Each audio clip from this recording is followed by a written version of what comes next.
আপদের কথা, কষ্টের কথা বলার পর রব বলছেন, শুভ সংবাদ তাদের জন্য যারা ধৈর্য ধরে। শুভ সংবাদ তাদের জন্য যারা ধৈর্য, সবাই বলেন যারা ধৈর্য। শুভ সংবাদের ঘোষণা দিচ্ছেন কে? আল্লাহ যদি শুভ সংবাদ বলে, সংবাদটা কেমন হতে পারে? শুভ সংবাদ শব্দটা আমার আর আমাদের পক্ষ থেকে অ্যালাউন্স নয়, রবের পক্ষ থেকে। রব বলে যে আমার পক্ষ থেকে তাদেরকে শুভ সংবাদ, যারা ধৈর্য, বলেন না যারা ধৈর্য, যারা ধৈর্য, জোরে বলেন যারা ধৈর্য। এবার বলেন ধৈর্য ধরে কারা? কি দেখলে বোঝা যাবে ধৈর্য ধরে? কেউ আপনাকে একটা গালি দিছে, তার আপনি দুইটা গালি দিলেন, তাইলে কি ধৈর্য ধরেছেন? একটা গালির আপনার একটা মায়ের বিপক্ষে 4টা মাইরা দিলেন, ধৈর্য ধরেছেন? একজনে গালি দিয়েছে, তারা ধরে 10 জনে মিলে গাছতলায় নিয়ে পিটাইয়েছেন, ধৈর্য ধরেছেন? কেউ আপনাকে ফেসবুকে একটা স্ট্যাটাস দিল, আপনিও তার জন্য 3টা স্ট্যাটাস মাইরা দিলেন, ধৈর্য ধরলেন? জোরে বলেন ধৈর্য ধরলেন? আপনার যখন বিভিন্ন অর্থনৈতিক কষ্ট আসলো, আপনি রবের হুকুমের অপেক্ষা না করে সুদের সাথে লেগে গেলেন, আপনি কি ধৈর্য ধরলেন? জোরে বলেন ধৈর্য ধরলেন? বউয়ের অত্যাচার, স্বামীর অত্যাচার, পারিবারিক অত্যাচার, কোনো কিছু সহ্য না করে ডাইরেক্ট আপনি ডিভোর্সের মধ্যে চলে গেলেন, ধৈর্য ধরলেন? প্রত্যেকটা মানুষের জীবনে বিপদ আছে কি নাই? আসবে কি আসবে না? রবের ফরমান কখনো মিথ্যা হতে পারে? রব বলে যে দুনিয়াবি কষ্ট তোমাদের কাছে অনেক কিছুই আসবে, কখনো খাবার কষ্ট, কখনো ভয়ের কষ্ট, কখনো শারীরিক কষ্ট, কখনো মানসিক কষ্ট, কখনো পারিবারিক কষ্ট, কখনো সামাজিক কষ্ট। কিন্তু বান্দা এতটুকু মনে রাখবা, তুমি শুধু আমি রবের হুকুমের অপেক্ষায় বসে থাকবা, আমি রবের হুকুমের অপেক্ষায় বসে থাকবা। এ রবের হুকুমের অপেক্ষা করে বসে থাকার নামই হচ্ছে ধৈর্য, ধৈর্য। আর রব বলে যে আমার হুকুমের আশার অপেক্ষায় বসে থাকে, আমিও রব তাকে তাকাই থাকি, আমার ফেরেশতারাও তাকে গার্ড দিতে থাকে। সুবহানাল্লাহ। গালি দেনেওয়ালা দিল, শুননেওয়ালা কান দিয়ে শুনলো, মুখ আছে তার 3টা গালি দেওয়ার, শুধু এতটুক চিন্তা করলো। শয়তান বলে যে গালি 3টা দিছে, তুই 6টা দে। তখন ঈমান বলে যে খবরদার লপকুশাই করিস না, মুখটা খুলিস না, আল্লাহ নারাজ হয়ে যাবে, আল্লাহ নারাজ হয়ে যাবে, আল্লাহ নারাজ হয়ে যাবে। বিচারটা রবের উপর ছেড়ে দিলাম, আমি সবর করে রইলাম আমার রবের হুকুমের অপেক্ষায়। একদিন যায়, 1 সপ্তাহ যায়, 1 মাস যায়, বিভিন্ন ধরনের কষ্টের উপর যখন বান্দা রবের হুকুমের অপেক্ষা করে, যখন ধৈর্যশীল হিসেবে পরিচিত হয়, রবের বান্দাদের ভিতরে যার বলা করাটা, ধৈর্য ধরাটা রবের পছন্দ হয়ে যায়, রব সাথে সাথেই বলে ইন্নাল্লাহ মা'আস সাবিরিন। এ বিশ্ববাসী শুনে রাখো, জেনে রাখো, অমুক বান্দার সাথে আজকে থেকে আমি আল্লাহ নিজেই আছি। আমি আল্লাহ ধৈর্য ধারণকারীর সাথেই আছি। আচ্ছা, যার সাথে আল্লাহ থাকে তাকে আবার হারায় কে? সুবহানাল্লাহ বলি। যাকে আল্লাহ সাথী বানিয়ে নেয়, ওলি বানিয়ে নেয়, আপন করে নেয়, তাকে হারানোর ক্যাপাসিটি এই পৃথিবীর কারো নাই। উহুদের যুদ্ধের মধ্যে নবী রাহমাতুল লিল আলামিনের মুসলমান দলেরা বাহ্যিকভাবে হেরেছেন। কারবালার ময়দানে ইমাম হোসেন বাহ্যিকভাবে হেরেছেন। এই জায়গায় আমার অনেক ভাইয়ের একটু মিসগাইড হয়ে যায়। মনে রাখবেন, সব সময় ফুল দিয়ে ভালোবাসা হয় না, ভালোবাসার এক একটা ধরন আছে। মারধর করা কি ভালোবাসা নাকি ঘৃণা? জোরে বলেন, ভালোবাসা না ঘৃণা? মারধর করা কি ভালোবাসা না ঘৃণা? কিন্তু শিক্ষক যখন ছাত্রকে মারে, জোরে জোরে জোরে, মা বাবা যখন সন্তানকে মারে, আপনি তো বলেছেন ভালোবাসা মানে ঘৃণা, কিন্তু মা বাবা যখন মারে সেটা আর ঘৃণার অর্থ দেয় না। শিক্ষক যখন মারে ঘৃণার অর্থ দেয় না, এটা তখন ভালোবাসার অর্থ দাঁড়িয়ে যায়। ঠিক তেমনি ভাবে আল্লাহ তাআলা প্রত্যেকটা নবীর জীবনে সেটাই ঘটিয়ে দিয়েছেন, যেটা আমাদের জন্য পরবর্তী বান্দাদের জন্য জীবনের শিক্ষা হয়ে দাঁড়াবে। বলেন সুবহানাল্লাহ। পৃথিবীর বুকে এমন কেউ নাই নবীকে হারাতে পারে। আছে এমন কেউ আছে? জান্নাতের এক একটা পুরুষের ভিতর হবে 100 জন পুরুষের শক্তি। জান্নাতে যারা যাবে এক একজন পুরুষের ভিতরে 100 জন পুরুষের শক্তি আল্লাহ পাক দান করবেন। এরকম হাজার হাজার পুরুষের শক্তি নবী রহমাতুল লিল আলামিনের শক্তির সামনে শেষ হয়ে যাবে, এমন শক্তি আল্লাহ নবীকে দান করেছে। সেই নবী যদি ওই পাওয়ার নিয়ে যুদ্ধের ময়দানে নামতেন, কেউ সামনে দাঁড়ানোর মতো ক্ষমতা, অথচ সেই নবীকে যখন ঘটনা পরিক্রমায় একজন ইহুদি আঘাত করেছে, একজন ইহুদি নবীকে আঘাত করেছে, নবী উল্টা উত্তরটা হাত দিয়ে মার দিয়ে না দিয়ে ওনার হাতটা ধরে বললেন, ভাইয়া আমাকে মেরে আপনি কোনো ব্যথা পান নাই তো? আমাকে আঘাত করে আপনি কোনো কষ্ট পান নাই তো? ইয়া নবী রাহমাতুল লিল আলামিন, আমাদের সামান্য একজনের থেকে 2 জন বন্ধু হলে আমরা প্রতিশোধ নিতে প্রস্তুত হয়ে যাই। নবী বলে যে আমি প্রতিশোধ শিখাতে আসিনি, আমি ক্ষমা শিখাতে এসেছি, ক্ষমা শিখাতে এসেছি। পৃথিবীতে শান্তি কিভাবে আনতে হয়, প্রতিষ্ঠা করতে হয়, বই পুস্তকে সমাজ বিজ্ঞান পড়ে সমাজ পাল্টাতে পারবা না, অর্থবিজ্ঞান পড়ে অর্থনীতি পড়ে অর্থ পাল্টাতে পারবা না, কিন্তু নবীর সিস্টেমটাকে আল্লাহ এমন ভাবে উসওয়াতুন হাসানা দিয়ে সাজিয়ে দিয়েছেন, পৃথিবীর প্রত্যেকটা সেক্টরে নবীর সুন্নত আমল করলে জয় যোগান আসবে, অন্ধকারে বাতি জ্বলবেই জ্বলবে। আল্লাহু আকবার।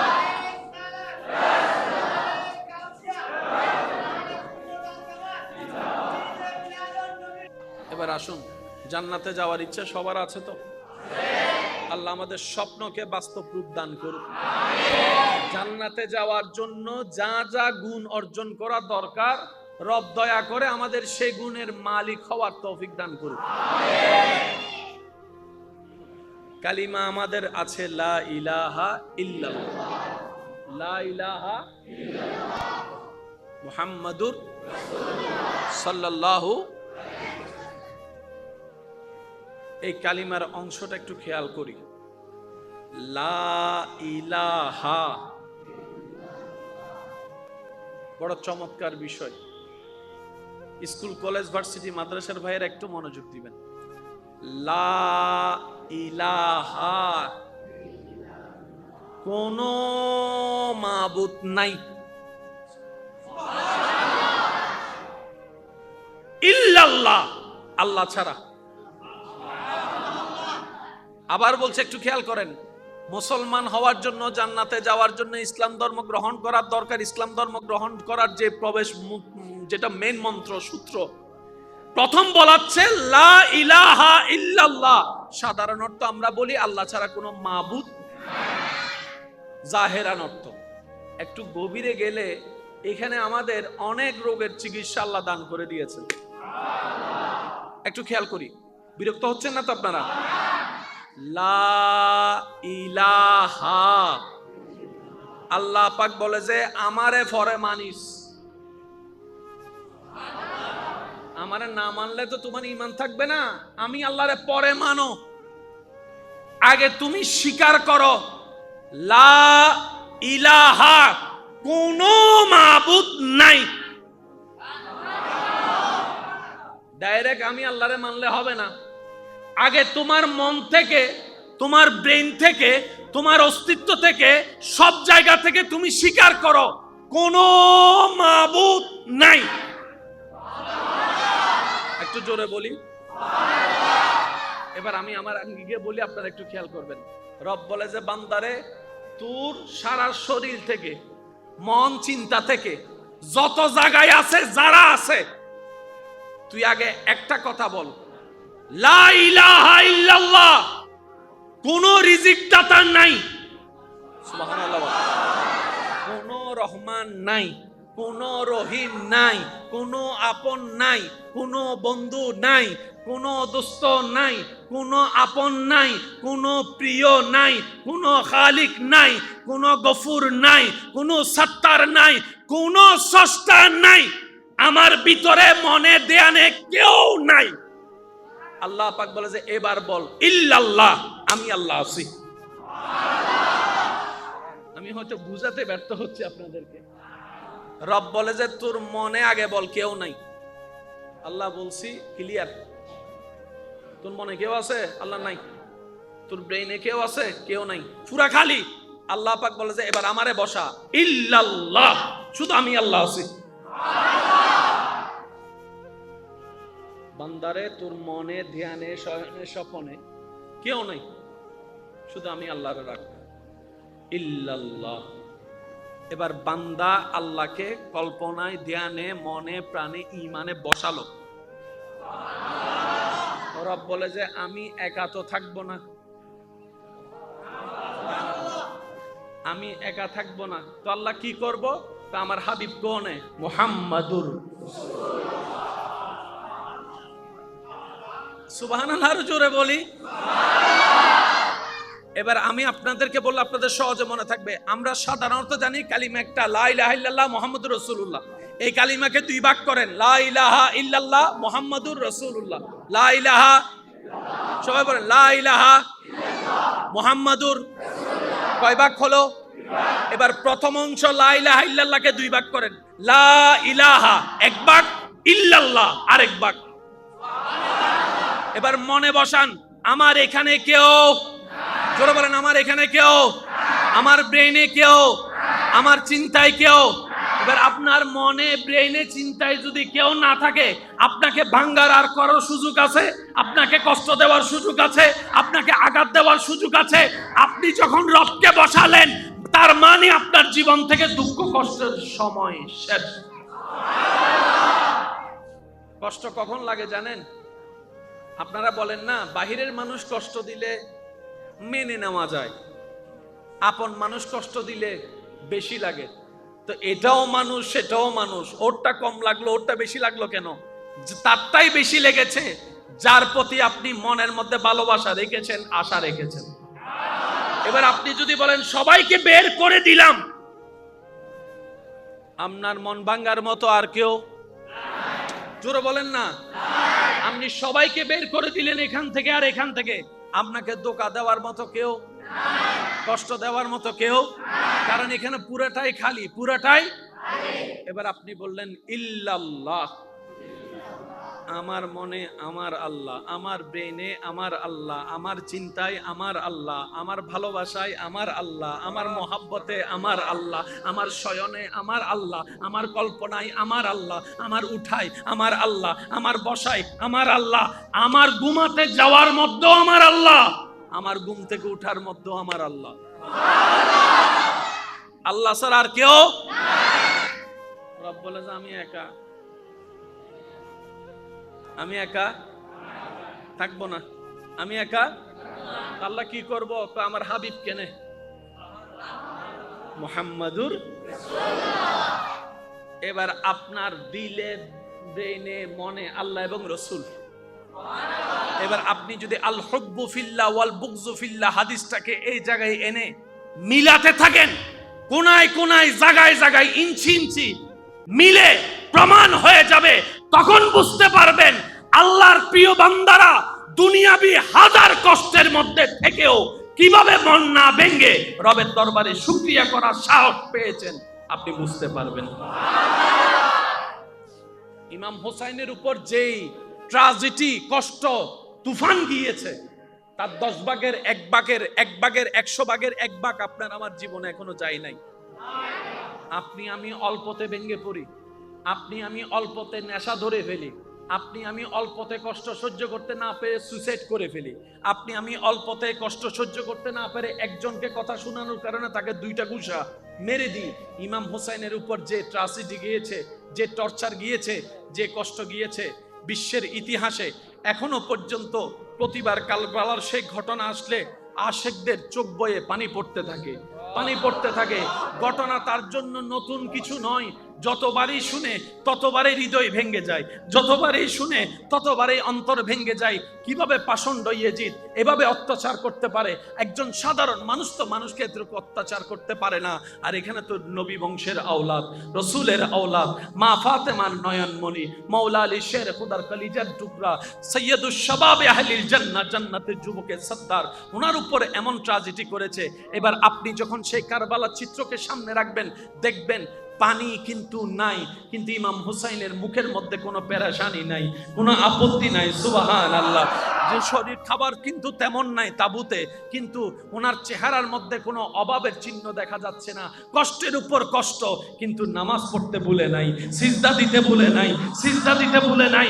কতটুক শান্তিতে থাকলে তীরের পর তীর আসে উনি নামাজে দাঁড়ায়। আর একটু জোরে বলি না সুবহানাল্লাহ। মন কতটুক শান্তিতে থাকলে এত আক্রমণের ভিতরও নামাজটা কি আমাদের মতো 5G গতির নামাজ ছিল?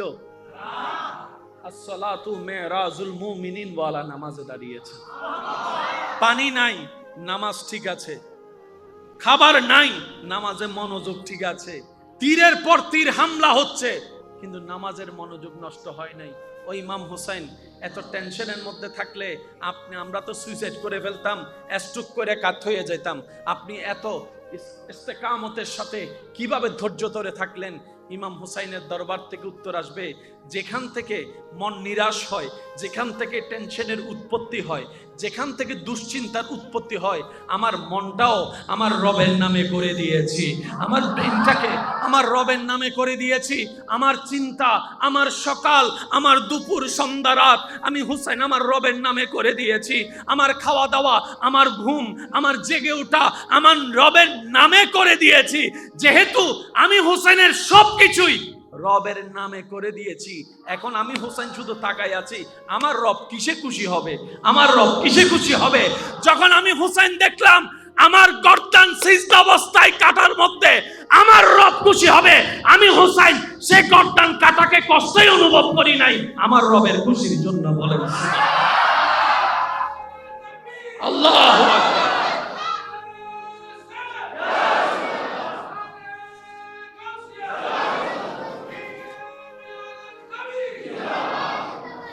উচ্চ আওয়াজ একবার বলি সুবহানাল্লাহ। লাভ পাওয়ার ইচ্ছা সবার আছে ইনশাআল্লাহ। আমি মনে হয় আপনাদেরকে একটু বেশি কষ্ট দিচ্ছি, বিরক্ত হচ্ছেন?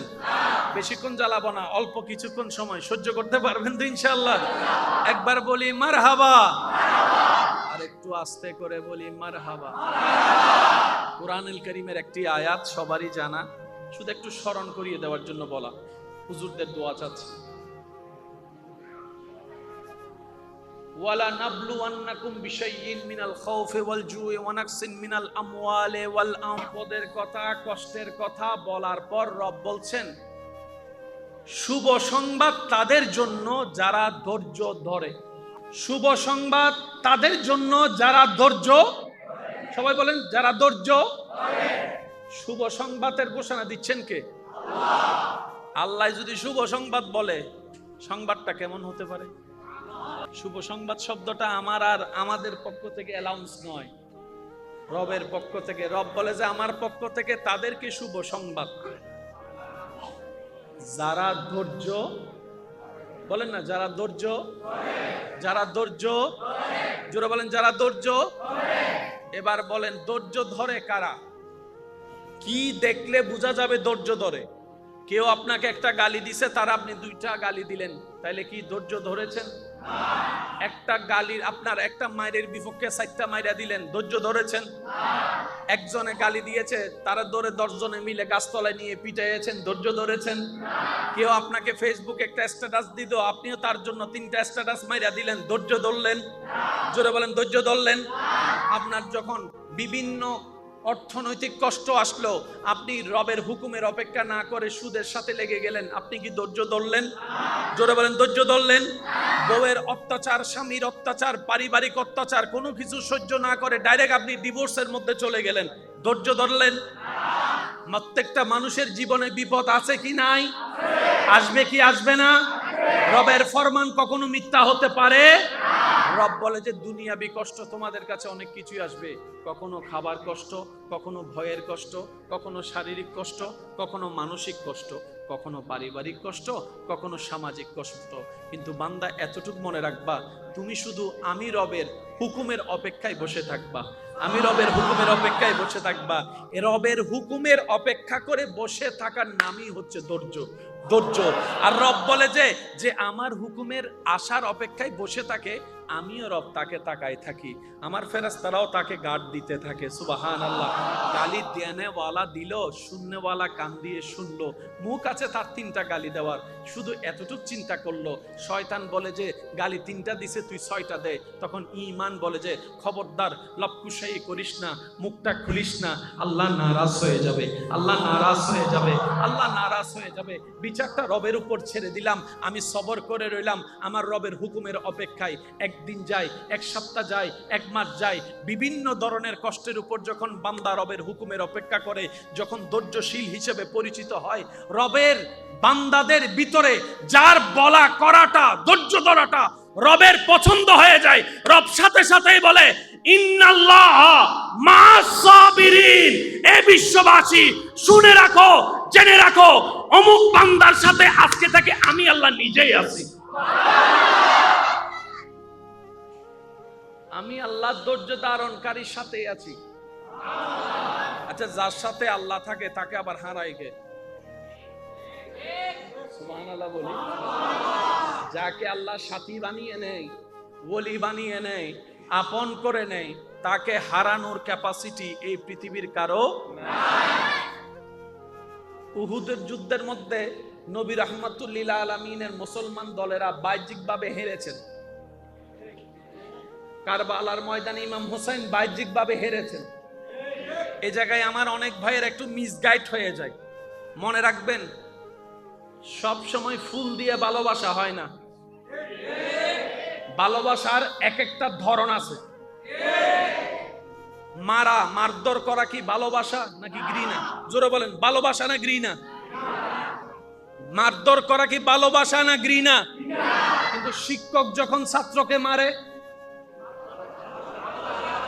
জোরে জোরে জোরে, মা বাবা যখন সন্তানকে মারে, আপনি তো বলেছেন ভালোবাসা মানে ঘৃণা, কিন্তু মা বাবা যখন মারে সেটা আর ঘৃণার অর্থ দেয় না। শিক্ষক যখন মারে ঘৃণার অর্থ দেয় না, এটা তখন ভালোবাসার অর্থ দাঁড়িয়ে যায়। ঠিক তেমনি ভাবে আল্লাহ তাআলা প্রত্যেকটা নবীর জীবনে সেটাই ঘটিয়ে দিয়েছেন, যেটা আমাদের জন্য পরবর্তী বান্দাদের জন্য জীবনের শিক্ষা হয়ে দাঁড়াবে। বলেন সুবহানাল্লাহ। পৃথিবীর বুকে এমন কেউ নাই নবীকে হারাতে পারে। আছে? আছে এমন কেউ আছে? জান্নাতের এক একটা পুরুষের ভিতর হবে 100 জন পুরুষের শক্তি।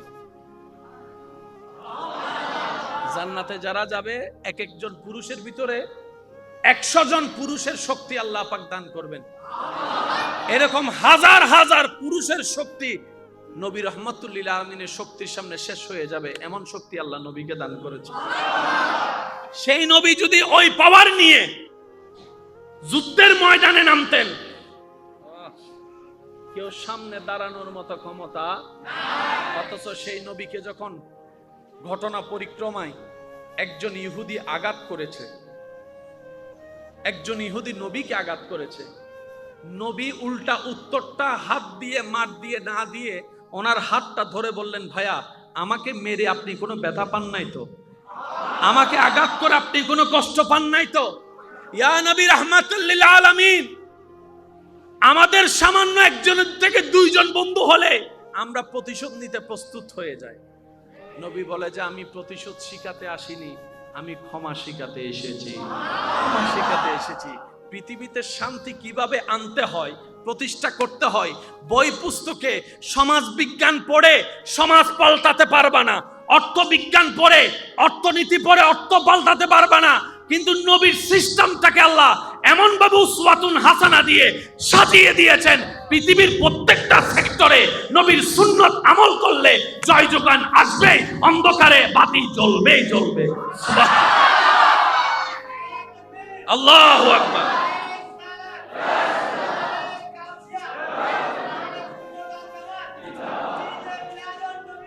এবার আসুন, জান্নাতে যাওয়ার ইচ্ছা সবার আছে তো? আল্লাহ আমাদের স্বপ্নকে বাস্তব রূপ দান করুন। জান্নাতে যাওয়ার জন্য যা যা গুণ অর্জন করা দরকার, রব দয়া করে আমাদের সেই গুণের মালিক হওয়ার তৌফিক দান করুন। কালিমা আমাদের আছে লা ইলাহা ইল্লাল্লাহ। লা ইলাহা ইল্লাল্লাহ। মুহাম্মাদুর সাল্লাল্লাহু। এই কালিমার অংশটা একটু খেয়াল করি। লা ইলাহা, বড় চমৎকার বিষয়। স্কুল কলেজ ভার্সিটি মাদ্রাসার ভাইয়ের একটু মনোযোগ দিবেন। লা ইলাহা, কোন মাবুদ নাই, ইল্লাল্লাহ, আল্লাহ ছাড়া। আবার বলছে, একটু খেয়াল করেন, মুসলমান হওয়ার জন্য, জান্নাতে যাওয়ার জন্য ইসলাম ধর্ম গ্রহণ করার দরকার। ইসলাম ধর্ম গ্রহণ করার যে প্রবেশ, যেটা মেন মন্ত্র, সূত্র, প্রথম বলাচ্ছে লা ইলাহা ইল্লাল্লাহ। সাধারণ অর্থ আমরা বলি আল্লাহ ছাড়া কোনো মাবুদ, জাহেরান অর্থ। একটু গভীরে গেলে এখানে আমাদের অনেক রোগের চিকিৎসা আল্লাহ দান করে দিয়েছেন। একটু খেয়াল করি, বিরক্ত হচ্ছেন না তো আপনারা? লা ইলাহা, আল্লাহ পাক বলে যে আমারে ফরে মানিস, আমারে না মানলে তো তোমার ঈমান থাকবে না। আমি আল্লাহরে পরে মানো, আগে তুমি স্বীকার করো লা ইলাহা, কোনো মাবুদ নাই। ডাইরেক্ট আমি আল্লাহরে মানলে হবে না, আগে তোমার মন থেকে, তোমার ব্রেন থেকে, তোমার অস্তিত্ব থেকে, সব জায়গা থেকে তুমি স্বীকার করো কোনো মাবুদ নাই। একটু জোরে বলি। এবার আমি আমার গিয়ে বলি, আপনারা একটু খেয়াল করবেন। রব বলে যে বান্দারে, তোর সারা শরীর থেকে, মন চিন্তা থেকে, যত জায়গায় আছে, যারা আছে, তুই আগে একটা কথা বল, লা ইলাহা ইল্লাল্লাহ। কোন রিজিক দাতা নাই, সুবহানাল্লাহ, কোন রহমান নাই, কোন রহিম নাই, কোন আপন নাই, কোন বন্ধু নাই, কোন দোস্ত নাই, কোন আপন নাই, কোন প্রিয় নাই, কোন খালিক নাই, কোন গফুর নাই, কোন সত্তার নাই, কোন স্রষ্টা নাই। আমার ভিতরে মনে দেয়ানে কেউ নাই। আল্লাহ পাক বলে যে এবার বল ইল্লাল্লাহ, আমি আল্লাহ আছি। আমি হয়তো বুঝাতে ব্যর্থ হচ্ছি আপনাদেরকে। রব বলে যে তোর মনে আগে বল কেউ নাই। আল্লাহ বলছি ক্লিয়ার, তোর মনে কেউ আছে? আল্লাহ নাই। তোর ব্রেইনে কেউ আছে? কেউ নাই, পুরা খালি। আল্লাহ পাক বলে যে এবার আমারে বসা ইল্লাল্লাহ, শুধু আমি আল্লাহ আছি। বান্দারে, তোর মনে, ধ্যানে, স্বপনে কেউ নাই, শুধু আমি আল্লাহরে রাখ, ইল্লাল্লাহ। এবার বান্দা আল্লাহকে কল্পনায়, ধ্যানে, মনে, প্রাণে, ঈমানে বসালো। রব বলে যে আমি একা তো থাকবো না, আমি একা থাকবো না। তো আল্লাহ কি করব? আমার হাবিব কোনে? মুহাম্মাদুর। সুবহানাল্লাহ, আরো জোরে বলি। এবার আমি আপনাদেরকে বললে আপনাদের সহজে মনে থাকবে। আমরা সাধারণত জানি কালিমা একটা, লা ইলাহা ইল্লাল্লাহ মুহাম্মাদুর রাসূলুল্লাহ। এই কালিমাকে দুই ভাগ করেন, লা ইলাহা ইল্লাল্লাহ মুহাম্মাদুর রাসূলুল্লাহ। লা ইলাহা, সবাই বলেন লা ইলাহা মুহাম্মাদুর। কয় ভাগ হলো? এবার প্রথম অংশ লা ইলাহা ইল্লাল্লাহকে দুই ভাগ করেন। লা ইলাহা এক ভাগ, ইল্লাল্লাহ আরেক ভাগ। এবার মনে বসান, আমার এখানে কেউ, জোরে বলেন আমার এখানে কেউ, আমার ব্রেইনে কেউ, আমার চিন্তায় কেউ। এবার আপনার মনে, ব্রেইনে, চিন্তায় যদি কেউ না থাকে, আপনাকে ভাঙ্গার আর করার সুযোগ আছে, আপনাকে কষ্ট দেওয়ার সুযোগ আছে, আপনাকে আঘাত দেওয়ার সুযোগ আছে। আপনি যখন রবকে বসালেন, তার মানে আপনার জীবন থেকে দুঃখ কষ্টের সময় শেষ। কষ্ট কখন লাগে জানেন? আপনারা বলেন না, বাহিরের মানুষ কষ্ট দিলে মেনে নেওয়া যায়, আপন মানুষ কষ্ট দিলে বেশি লাগে। তো এটাও মানুষ, সেটাও মানুষ। ওরটা কম লাগলো, ওরটা বেশি লাগলো কেন? তারটাই বেশি লেগেছে যার প্রতি আপনি মনের মধ্যে ভালোবাসা রেখেছেন, আশা রেখেছেন। এবার আপনি যদি বলেন সবাইকে বের করে দিলাম, আপনার মন ভাঙ্গার মতো আর কেউ? জোরে বলেন না। আপনি সবাইকে বের করে দিলেন এখান থেকে আর এখান থেকে, আপনাকে ধোঁকা দেওয়ার মতো কেউ, কষ্ট দেওয়ার মতো কেউ, কারণ এখানে পুরাটাই খালি, পুরাটাই। এবার আপনি বললেন ইল্লাল্লাহ, আমার মনে আমার আল্লাহ, আমার ব্রেনে আমার আল্লাহ, আমার চিন্তায় আমার আল্লাহ, আমার ভালোবাসায় আমার আল্লাহ, আমার মহাব্বতে আমার আল্লাহ, আমার শয়নে আমার আল্লাহ, আমার কল্পনায় আমার আল্লাহ, আমার উঠায় আমার আল্লাহ, আমার বসায় আমার আল্লাহ, আমার ঘুমাতে যাওয়ার মধ্যেও আমার আল্লাহ, আমার ঘুম থেকে উঠার মধ্যেও আমার আল্লাহ। আল্লাহ ছাড়া আর কেউ? রব বলে যে আমি একা, আমি একা থাকবো না, আমি একা। আল্লাহ কি করব? আমার হাবিব কেনে, মুহাম্মাদুর। এবার আপনার দিলে, ব্রেনে, মনে আল্লাহ এবং রসুল। এবার আপনি যদি আল হুব্বু ফিল্লাহ ওয়াল বুগযু ফিল্লাহ হাদিসটাকে এই জায়গায় এনে মিলাতে থাকেন, কোনায় কোনায়, জায়গায় জায়গায়, ইঞ্চি ইঞ্চি মিলে প্রমাণ হয়ে যাবে, তখন বুঝতে পারবেন আল্লাহর প্রিয় বান্দারা দুনিয়াবি হাজার কষ্টের মধ্যে থেকেও কিভাবে মন না ভেঙে রবের দরবারে শুকরিয়া করার সাহস পেয়েছেন, আপনি বুঝতে পারবেন। ইমাম হোসাইনের উপর যেই ট্র্যাজেডি, কষ্ট, তুফান গিয়েছে, তার 10 ভাগের 1 ভাগের 1 ভাগের 100 ভাগের 1 ভাগ আপনার আমার জীবনে এখনো যায় নাই। আপনি আমি অল্পতে ভেঙে পড়ি, আপনি আমি অল্পতে নেশা ধরে ফেলি, আপনি আমি অল্পতে কষ্ট সহ্য করতে না পেরে সুইসাইড করে ফেলি, আপনি আমি অল্পতে কষ্ট সহ্য করতে না পেরে একজনকে কথা শোনানোর কারণে তাকে 2টা ঘুষা মেরে দিই। ইমাম হোসাইনের উপর যে ট্র্যাজেডি গিয়েছে, যে টর্চার গিয়েছে, যে কষ্ট গিয়েছে, বিশ্বের ইতিহাসে এখনো পর্যন্ত প্রতিবার কারবালার সেই ঘটনা আসলে আশেকদের চোখ বয়ে পানি পড়তে থাকে, পানি পড়তে থাকে। ঘটনা তার জন্য নতুন কিছু নয়, যতবারই শুনে ততবারই হৃদয় ভেঙে যায়, যতবারই শুনে ততবারই অন্তর ভেঙে যায়। কিভাবে পাষণ্ড ইয়েজিদ এভাবে অত্যাচার করতে পারে? একজন সাধারণ মানুষ তো মানুষকে এতটুকু অত্যাচার করতে পারে না। আর এখানে তো নবী বংশের আওলাদ, রসুলের আওলাদ, মা ফাতেমার নয়নমণি, মাওলা আলী শের খুদার কলিজার টুকরা, সৈয়দুশ শাবাবে আহলিল জান্নাহ, জান্নাতের যুবকের সর্দার, ওনার উপর এমন ট্র্যাজেডি করেছে। এবার আপনি যখন সেই কারবালার চিত্রকে সামনে রাখবেন, দেখবেন পানি কিন্তু নাই, কিন্তু ইমাম হুসাইনের মুখের মধ্যে কোনো পেরেশানি নাই, কোনো আপত্তি নাই। সুবহানাল্লাহ।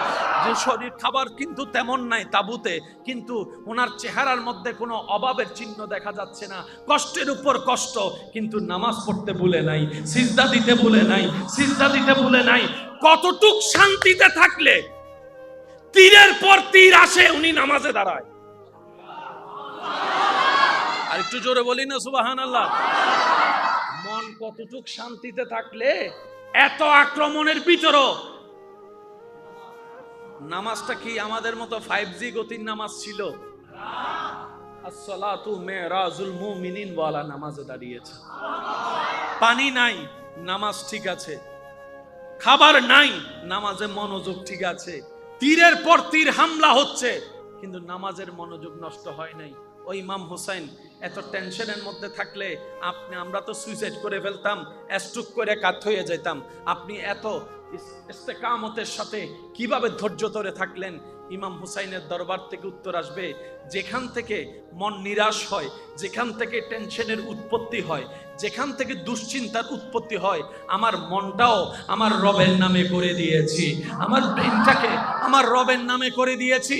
আমার চিন্তা, আমার সকাল, আমার দুপুর, সন্ধ্যা, রাত আমি হুসাইন আমার রবের নামে করে দিয়েছি। আমার খাওয়া দাওয়া, আমার ঘুম, আমার জেগে ওঠা আমার রবের নামে করে দিয়েছি। যেহেতু আমি হুসাইনের সবকিছুই রবের নামে করে দিয়েছি, এখন আমি হোসেন শুধু তাকাই আছি, আমার রব কিসে খুশি হবে? আমার রব কিসে খুশি হবে? যখন আমি হোসেন দেখলাম আমার গর্দান সিজদা অবস্থায় কাটার মধ্যে আমার রব খুশি হবে, আমি হোসেন সে গর্দান কাটাকে কষ্টই অনুভব করি নাই, আমার রবের খুশির জন্য। বলেন আল্লাহু আকবার।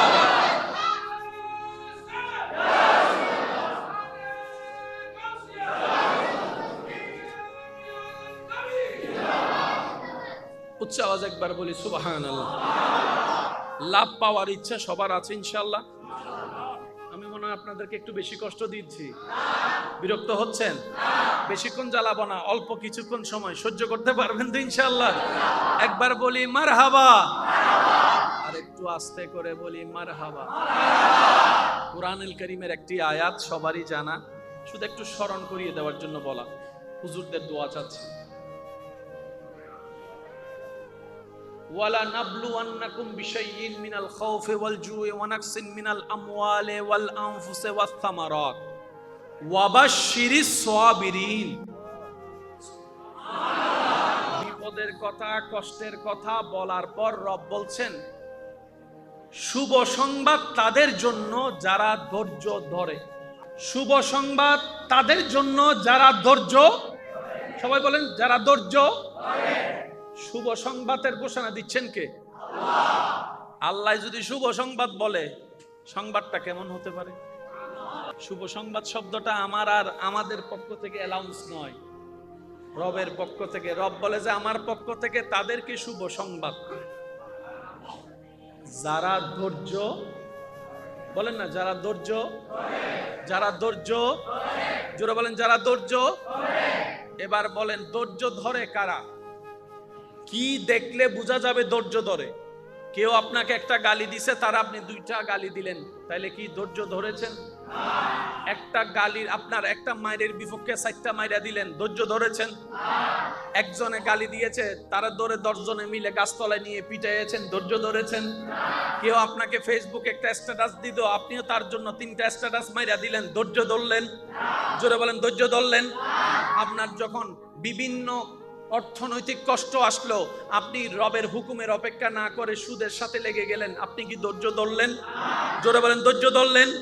বউয়ের অত্যাচার, স্বামীর অত্যাচার, পারিবারিক অত্যাচার, কোনো কিছু সহ্য না করে ডাইরেক্ট আপনি ডিভোর্সের মধ্যে চলে গেলেন, ধৈর্য ধরলেন? প্রত্যেকটা মানুষের জীবনে বিপদ আছে কি নাই? আসবে কি আসবে না? রবের ফরমান কখনো মিথ্যা হতে পারে? রব বলে যে দুনিয়াবি কষ্ট তোমাদের কাছে অনেক কিছুই আসবে, কখনো খাবার কষ্ট, কখনো ভয়ের কষ্ট, কখনো শারীরিক কষ্ট, কখনো মানসিক কষ্ট, কখনো পারিবারিক কষ্ট, কখনো সামাজিক কষ্ট। কিন্তু বান্দা এতটুকু মনে রাখবা, তুমি শুধু আমি রবের হুকুমের অপেক্ষায় বসে থাকবা, আমি রবের হুকুমের অপেক্ষায় বসে থাকবা। এ রবের হুকুমের অপেক্ষা করে বসে থাকার নামই হচ্ছে ধৈর্য, ধৈর্য। আর রব বলে যে আমার হুকুমের আশার অপেক্ষায় বসে থাকে, আমিও রব তাকে তাকায় থাকি, আমার ফেরেশতারাও তাকে গার্ড দিতে থাকে। সুবহানাল্লাহ। গালি দেনেওয়ালা দিল, শুননেওয়ালা কান দিয়ে শুনলো, মুখ আছে তার 3টা গালি দেওয়ার, শুধু এতটুকু চিন্তা করলো। শয়তান বলে যে গালি 3টা দিছে, তুই 6টা দে। তখন ঈমান বলে যে খবরদার লপকুশাই করিস না, মুখটা খুলিস না, আল্লাহ নারাজ হয়ে যাবে, আল্লাহ নারাজ হয়ে যাবে, আল্লাহ নারাজ হয়ে যাবে। বিচারটা রবের উপর ছেড়ে দিলাম, আমি সবর করে রইলাম আমার রবের হুকুমের অপেক্ষায়। একদিন যায়, 1 সপ্তাহ যায়, 1 মাস যায়, বিভিন্ন ধরনের কষ্টের উপর যখন বান্দা রবের হুকুমের অপেক্ষা করে, যখন ধৈর্যশীল হিসেবে পরিচিত হয়, রবের বান্দাদের ভিতরে যার বলা করাটা, ধৈর্য ধরাটা রবের পছন্দ হয়ে যায়, রব সাথে সাথেই বলে ইন্নাল্লাহ মা'আস সাবিরিন। এ বিশ্ববাসী শুনে রাখো, জেনে রাখো, অমুক বান্দার সাথে আজকে থেকে আমি আল্লাহ নিজেই আছি। আমি আল্লাহ ধৈর্য ধারণকারীর সাথেই আছি। আচ্ছা, যার সাথে আল্লাহ থাকে তাকে আবার হারাই কে? সুবহানাল্লাহ বলি। যাকে আল্লাহ সাথী বানিয়ে নেয়, ওলি বানিয়ে নেয়, আপন করে নেয়, তাকে হারানোর ক্যাপাসিটি এই পৃথিবীর কারো নাই। উহুদের যুদ্ধের মধ্যে নবী রাহমাতুল লিল আলামিনের মুসলমান দলেরা বাহ্যিকভাবে হেরেছেন। কারবালার ময়দানে ইমাম হোসেন বাহ্যিকভাবে হেরেছেন। এই জায়গায় আমার অনেক ভাইয়ের একটু মিসগাইড হয়ে যায়। মনে রাখবেন, সব সময় ফুল দিয়ে ভালোবাসা হয় না, ভালোবাসার এক একটা ধরন আছে। মারধর করা কি ভালোবাসা নাকি ঘৃণা? জোরে বলেন, ভালোবাসা না ঘৃণা? মারধর করা কি ভালোবাসা না ঘৃণা? কিন্তু শিক্ষক যখন ছাত্রকে মারে, জোরে জোরে জোরে, মা বাবা যখন সন্তানকে মারে, আপনি তো বলেছেন ভালোবাসা মানে ঘৃণা, কিন্তু মা বাবা যখন মারে সেটার ঘৃণার অর্থ দেয় না। শিক্ষক যখন মারে ঘৃণার অর্থ দেয় না, এটা তখন ভালোবাসার অর্থ দাঁড়িয়ে যায়। ঠিক তেমনি ভাবে আল্লাহ তাআলা প্রত্যেকটা নবীর জীবনে সেটাই ঘটিয়ে দিয়েছেন, যেটা আমাদের জন্য পরবর্তী বান্দাদের জন্য জীবনের শিক্ষা হয়ে দাঁড়াবে। বলেন সুবহানাল্লাহ। পৃথিবীর বুকে এমন কেউ নাই নবীকে হারাতে পারে। আছে এমন কেউ আছে? জান্নাতের এক একটা পুরুষের ভিতর হবে 100 জন পুরুষের শক্তি। জান্নাতে যারা যাবে এক একজন পুরুষের ভিতরে 100 জন পুরুষের শক্তি আল্লাহ পাক দান করবেন। এরকম হাজার হাজার পুরুষের শক্তি নবী রহমাতুল লিল আলামিনের শক্তির সামনে শেষ হয়ে যাবে, এমন শক্তি আল্লাহ নবীকে দান করেছে। সেই নবী যদি ওই পাওয়ার নিয়ে যুদ্ধের ময়দানে নামতেন,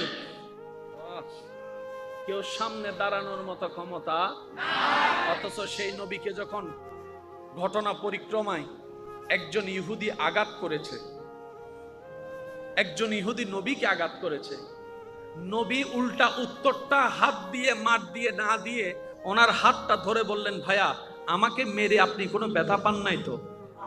আমাকে আঘাত করে আপনি কোনো কষ্ট পান নাই তো? ইয়া নবী রাহমাতুল লিল আলামিন, আমাদের সামান্য একজনের থেকে 2 জন বন্ধু হলে আমরা প্রতিশোধ নিতে প্রস্তুত হয়ে যাই। নবী বলে যে আমি প্রতিশোধ শিখাতে আসিনি, আমি ক্ষমা শিখাতে এসেছি। ক্ষমা শিখাতে এসেছি। পৃথিবীতে শান্তি কিভাবে আনতে হয়, প্রতিষ্ঠা করতে হয়, বই পুস্তকে সমাজ বিজ্ঞান পড়ে সমাজ পাল্টাতে পারবা না, অর্থবিজ্ঞান পড়ে অর্থনীতি পড়ে অর্থ পাল্টাতে পারবা না। কিন্তু নবীর সিস্টেমটাকে আল্লাহ এমন ভাবে উসওয়াতুন হাসানা দিয়ে সাজিয়ে দিয়েছেন, পৃথিবীর প্রত্যেকটা সেক্টরে নবীর সুন্নত আমল করলে জয় যোগান আসবে, অন্ধকারে বাতি জ্বলবেই জ্বলবে। আল্লাহু আকবার।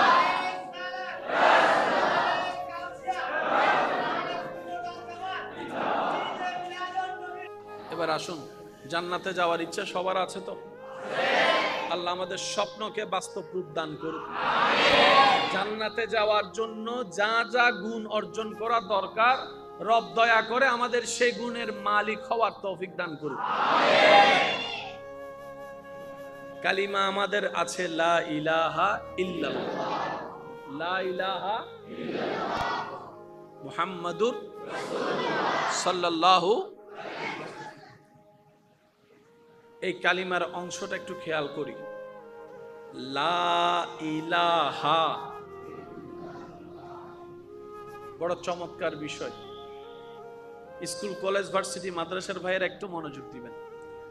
লা ইলাহা, কোন মাবুদ নাই, ইল্লাল্লাহ, আল্লাহ ছাড়া। আবার বলছে, একটু খেয়াল করেন, মুসলমান হওয়ার জন্য, জান্নাতে যাওয়ার জন্য ইসলাম ধর্ম গ্রহণ করার দরকার। ইসলাম ধর্ম গ্রহণ করার যে প্রবেশ, যেটা মেন মন্ত্র সূত্র, প্রথম বলাচ্ছে লা ইলাহা ইল্লাল্লাহ। সাধারণ অর্থ আমরা বলি আল্লাহ ছাড়া কোনো মাবুদ, জাহেরান অর্থ। একটু গভীরে গেলে এখানে আমাদের অনেক রোগের চিকিৎসা আল্লাহ দান করে দিয়েছেন।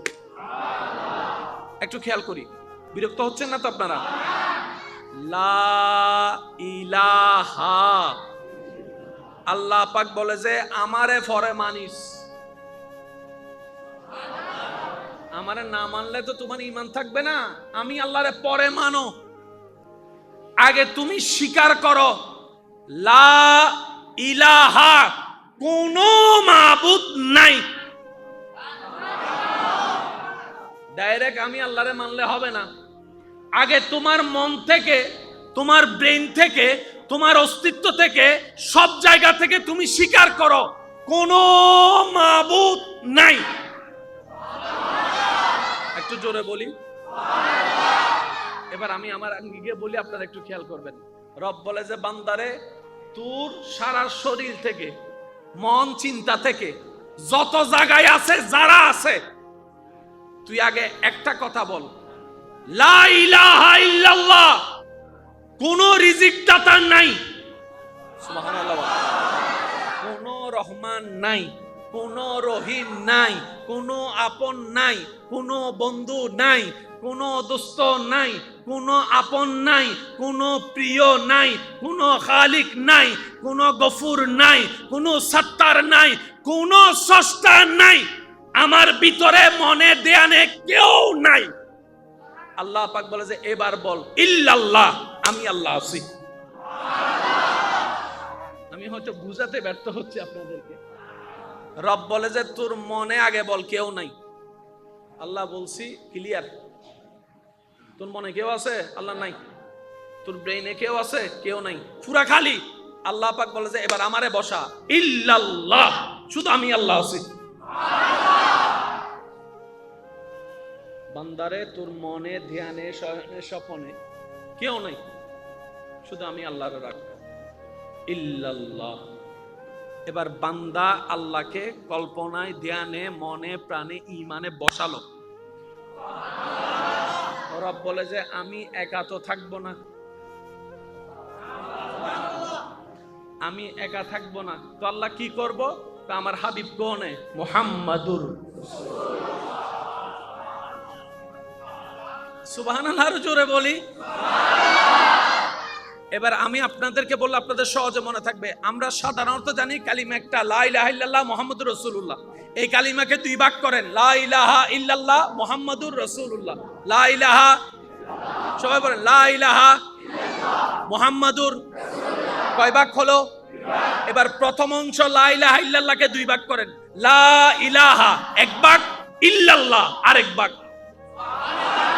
এবার মনে বসান, আমার এখানে কেউ, জোরে বলেন আমার এখানে কেউ, আমার ব্রেইনে কেউ, আমার চিন্তায় কেউ। এবার আপনার মনে ব্রেইনে চিন্তায় যদি কেউ না থাকে, আপনাকে ভাঙ্গার আর করার সুযোগ আছে, আপনাকে কষ্ট দেওয়ার সুযোগ আছে, আপনাকে আঘাত দেওয়ার সুযোগ আছে। আপনি যখন রবকে বসালেন, তার মানে আপনার জীবন থেকে দুঃখ কষ্টের সময় শেষ। কষ্ট কখন লাগে জানেন? আপনারা বলেন না বাহিরের মানুষ কষ্ট দিলে মেনে নেওয়া যায়, আপন মানুষ কষ্ট দিলে বেশি লাগে। তো এটাও মানুষ সেটাও মানুষ, ওরটা কম লাগলো ওরটা বেশি লাগলো কেন? তারটাই বেশি লেগেছে যার প্রতি আপনি মনের মধ্যে ভালোবাসা রেখেছেন, আশা রেখেছেন। এবার আপনি যদি বলেন সবাইকে বের করে দিলাম, আপনার মন ভাঙ্গার মতো আর কেউ? জোরে বলেন না। আপনি সবাইকে বের করে দিলেন এখান থেকে আর এখান থেকে, আপনাকে ধোঁকা দেওয়ার মতো কেউ, কষ্ট দেওয়ার মতো কেউ, কারণ এখানে পুরাটাই খালি, পুরাটাই।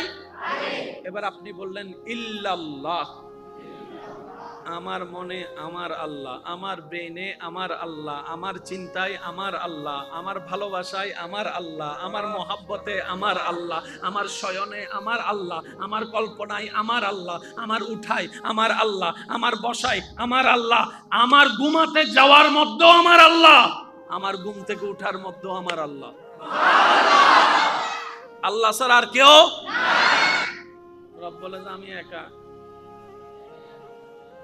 আমি একা থাকবো না, আমি একা। আল্লাহ কি করব? আমার হাবিব কেনে মুহাম্মাদুর। এবার আপনার দিলে ব্রেইনে মনে আল্লাহ এবং রসুল। এবার আপনি যদি আল হুব্বু ফিল্লাহ ওয়াল বুগযু ফিল্লাহ হাদিসটাকে এই জায়গায় এনে মিলাতে থাকেন, কোনায় কোনায় জায়গায় জায়গায় ইঞ্চি ইঞ্চি মিলে প্রমাণ হয়ে যাবে, তখন বুঝতে পারবেন আল্লাহর প্রিয় বান্দারা দুনিয়াবি হাজার কষ্টের মধ্যে থেকেও কিভাবে মন না ভেঙে রবের দরবারে শুকরিয়া করার সাহস পেয়েছেন, আপনি বুঝতে পারবেন। ইমাম হোসাইনের উপর যেই ট্র্যাজেডি, কষ্ট, তুফান গিয়েছে, তার 10 ভাগের 1 ভাগের 100 ভাগের 1 ভাগ আপনার আমার জীবনে এখনো যায় নাই। আপনি আমি অল্পতে ভেঙে পড়ি, আপনি আমি অল্পতে নেশা ধরে ফেলি, আপনি আমি অল্পতে কষ্ট সহ্য করতে না পেরে সুইসাইড করে ফেলি, আপনি আমি অল্পতে কষ্ট সহ্য করতে না পেরে একজনকে কথা শোনানোর কারণে তাকে 2টা ঘুষা মেরে দিই। ইমাম হোসাইনের উপর যে ট্র্যাজেডি গিয়েছে, যে টর্চার গিয়েছে, যে কষ্ট গিয়েছে, বিশ্বের ইতিহাসে এখনো পর্যন্ত প্রতিবার কারবালার সেই ঘটনা আসলে আশেকদের চোখ বয়ে পানি পড়তে থাকে, পানি পড়তে থাকে। ঘটনা তার জন্য নতুন কিছু নয়, যতবারই শুনে ততবারই হৃদয় ভেঙে যায়, যতবারই শুনে ততবারই অন্তর ভেঙে যায়। কিভাবে পাষণ্ড ইয়েজিদ এভাবে অত্যাচার করতে পারে? একজন সাধারণ মানুষ তো মানুষকে এতটুকু অত্যাচার করতে পারে না। আর এখানে তো নবী বংশের আওলাদ, রসুলের আওলাদ, মা ফাতেমার নয়নমণি, মৌলা আলী শের খুদার কলিজার টুকরা, সৈয়দুশ শাবাবে আহলিল জান্নাহ, জান্নাতের যুবকের সর্দার, ওনার উপর এমন ট্র্যাজেডি করেছে। এবার আপনি যখন সেই কারবালার চিত্রকে সামনে রাখবেন, দেখবেন পানি কিন্তু নাই, কিন্তু ইমাম হুসাইনের মুখের মধ্যে কোনো পেরেশানি নাই, কোনো আপত্তি নাই। সুবহানাল্লাহ। যে শরীর খাবার কিন্তু তেমন নাই তাবুতে, কিন্তু ওনার চেহারার মধ্যে কোনো অভাবের চিহ্ন দেখা যাচ্ছে না। কষ্টের উপর কষ্ট, কিন্তু নামাজ পড়তে ভুলে নাই, সিজদা দিতে ভুলে নাই, সিজদা দিতে ভুলে নাই। কতটুক শান্তিতে থাকলে তীরের পর তীর আসে, উনি নামাজে দাঁড়ায়। আর একটু জোরে বলি না সুবহানাল্লাহ। মন কতটুক শান্তিতে থাকলে এত আক্রমণের ভিতরও নামাজটা কি আমাদের মতো 5G গতির নামাজ ছিল? আসসালাতু মিরাজুল মুমিনিন ওয়ালা নামাজে দাঁড়িয়েছে। পানি নাই, নামাজ ঠিক আছে। খাবার নাই, নামাজে মনোযোগ ঠিক আছে। তীরের পর তীর হামলা হচ্ছে, কিন্তু নামাজের মনোযোগ নষ্ট হয় নাই। ওই ইমাম হুসাইন এত টেনশনের মধ্যে থাকলে আমরা তো সুইসাইড করে ফেলতাম, স্ট্রোক করে কাত হয়ে যেতাম। আপনি এত ইস্তেকামতের সাথে কিভাবে ধৈর্য ধরে থাকলেন? ইমাম হুসাইনের দরবার থেকে উত্তর আসবে, যেখান থেকে মন নিরাশ হয়, যেখান থেকে টেনশনের উৎপত্তি হয়, যেখান থেকে দুশ্চিন্তার উৎপত্তি হয়, আমার মনটাও আমার রবের নামে করে দিয়েছি, আমার ব্রেনটাকে আমার রবের নামে করে দিয়েছি। আমার চিন্তা, আমার সকাল, আমার দুপুর, সন্ধ্যা, রাত আমি হুসাইন আমার রবের নামে করে দিয়েছি। আমার খাওয়া দাওয়া, আমার ঘুম, আমার জেগে ওঠা আমার রবের নামে করে দিয়েছি। যেহেতু আমি হুসাইনের সবকিছুই রবের নামে করে দিয়েছি, এখন আমি হোসেন শুধু তাকাই আছি, আমার রব কিসে খুশি হবে? আমার রব কিসে খুশি হবে? যখন আমি হোসেন দেখলাম আমার গর্দান সিজদা অবস্থায় কাটার মধ্যে, আমার রব খুশি হবে। আমি হোসেন সে গর্দান কাটাকে কষ্টই অনুভব করি নাই, আমার রবের খুশির জন্য। বলেন আল্লাহু আকবার।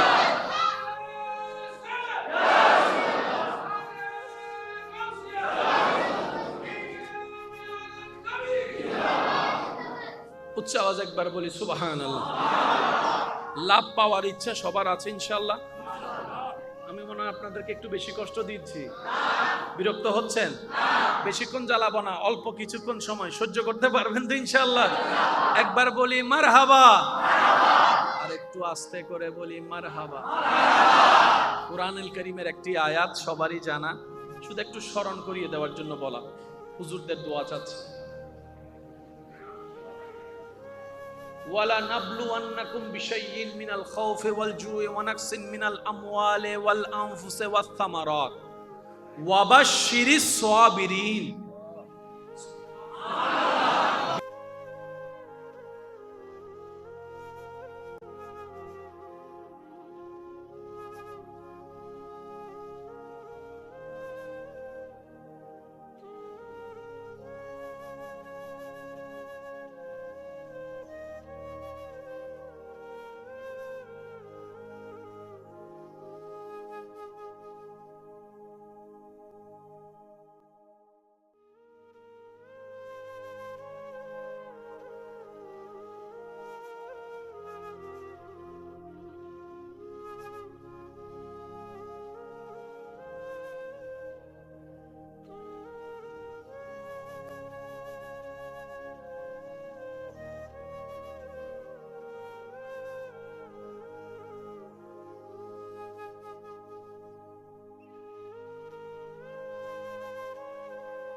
10 ঘন্টার মধ্যে 1 ঘন্টা ছিল, আমার বউ 10 ঘন্টার মধ্যে 5 ঘন্টা ছিল, কিন্তু একটা মানুষ আমাকে সবচাইতে বেশি যত্ন নিয়েছে, একটা মানুষ আমার জন্য কান্না করেছে, একটা মানুষ আমার জন্য খুব মমতা করেছে, একটা মানুষ আমার জন্য না ঘুমাইয়ে নিজে পাহারা দিয়েছে, না খেয়ে আমাকে খাওয়াইছে। ও বান্দা, মানুষটাকে এবার বান্দা বলে মওলা সেটা আমার মা, সেটা আমার মা, সেটা আমার মা, সেটা আমার মা, সেটা আমার মা। রব বলে যে তোর মা তোকে কতটুকু ভালোবাসে? মওলা অনেক বেশি ভালোবাসে। কিভাবে বুঝলি? আল্লাহ, আমি যখন অসুস্থ ছিলাম 24টা ঘন্টার মধ্যে 18 ঘন্টা উর্গুমা থেকে না ঘুমিয়ে আমার মা আমার পাশে ছিল।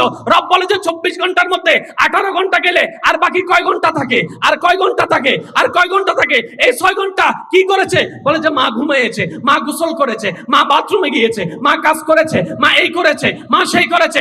রব বলে সবচাইতে বেশি তোর মা 18 ঘন্টা যত্ন নিয়েছে, ওই মায়ের চাইতে বেশি আমি আল্লাহ তোরে ভালোবাসি, কারণ 24টা ঘন্টা আমি রবে তোকে যত্ন নিয়েছিলাম। সুবহানাল্লাহ। বুঝবেন, পয়েন্টটা বুঝবেন। সবচাইতে বেশি ভালোবাসে কে? মা। 24 ঘন্টায় কয় ঘন্টা? ফগরত বউ মাইনি কিন্তু মারে দিন দেওয়া আছে সোর। 24 ঘন্টার কয় ঘন্টা? 18 ঘন্টা। 18 ঘন্টা পরে মাও তো মানুষ, শরীর তো ঘুম চায়। আর একটু জোরে বলেন না রে ভাই। মাও তো মানুষ, খিদা তো লাগবে। মাও তো মানুষ, একটু তৃষ্ণা তো লাগবে। মাও তো মানুষ, দুর্বল লাগলে ওই বাচ্চার সেই ছেলের আপনার ব্যাটের পাশে হেলাম দিয়ে একটু হলেও তো তন্দ্রা আসবে, একটু হলেও তো ঘুম আসবে। রব বলে যে আমি রবের কোনো ঘুম নাই, আমি রবের কোনো তন্দ্রা নাই। আল্লাহ কেন নাই? কই 24টা ঘন্টার মধ্যে তোর মা ফেল হয়ে যায় ঘুমের সামনে, সেজন্য আমি ঘুমাবো না বান্দা, সর্বক্ষণ তোর যত্ন নেওয়ার জন্য। এবার আসেন, যত্ন নেওয়ার জন্য খেয়ালের দরকার আছে না নাই? খেয়ালের জন্য বুঝার দরকার আছে না নাই? আমি যদি আমার ছেলের কি হয়েছে এটাই না বুঝি, যত্ন নিব তো নিব কেমনে? আরো জোরে বলেন না। আমি যদি আমার সন্তানের খেয়ালে না রাখি, সে কোথায় গুতা খাইছে সেই ব্যথাটা বুঝবো তো বুঝবো কিভাবে? তাহলে খেয়ালেরও দরকার আছে, মায়ারও দরকার আছে, মমতার দরকার আছে। এবার বলেন তো, আল্লাহ সমস্ত প্রশংসা কার জন্য? আর কেন জোরে হন না? সমস্ত প্রশংসা কার জন্য? ভাইয়া, আল্লাহটাকে আলামিনের রব। আল্লাহটাকে আলামিনের ভিতর আছে কি? কেউ যদি প্রশ্ন করে এক কথাই উত্তর দিবেন, আলামিনের ভিতর নাই কি? আলামিনের ভিতর আছে কি? প্রশ্ন, উত্তর দিবেন কি কি আছে নয়। আপনি শুধু এক কথাই বলবেন, ভাই আলামিনের ভিতর নাই কি? এভরিথিং ইন আলামিন। আর সেই আলামিনের রব আল্লাহ। তার মানে এই আলামিনের প্রত্যেকটা সেকেন্ডে যিনি খেয়াল রাখেন, নজর রাখেন, যত্ন করেন,